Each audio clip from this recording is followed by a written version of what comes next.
ние први ги побаравме информациите на интернет страната на Бирото за јавни набавки, меѓутоа за жал таму не може да биде најден ниту еден документ, договор за јавни набавки кој што се однесува на кампањата Избери живот, имаш право на избор.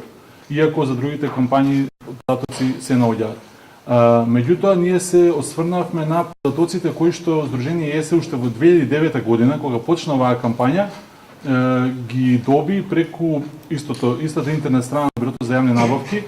Тогаш според договорите за јавни набавки кои што беа поставени на интернет сајтот на Бирото, стоеше дека за оваа кампања во 2009 година владата плаќа 36 милиони денари од буџетот на Република Македонија.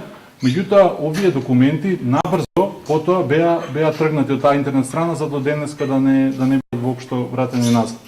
Поради тоа, имајќи ги во предвид трошоците за другите владени ТВ кампањи, можеме да претпоставиме дека од 2009 година па до 2013 до денес владата на годишно ниво троши околу 36 милиони денари државни средства од буџетот на Република Македонија со цел да ја спроведува оваа кампања Избери живот, имаш право на избор.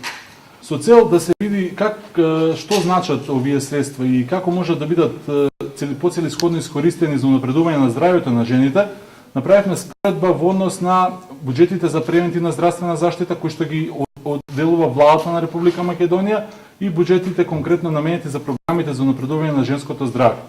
Па така може да се заклучи дека овие 36 милиони денари представуваат 10% од буџетот кој што владата го издвоила за вкупната превентивна здравствена заштита од буџетот на Министерството за здравство за 2012 година. Значи, само оваа кампања е износ на 10% од целокупниот буџет за превентивна здравствена заштита.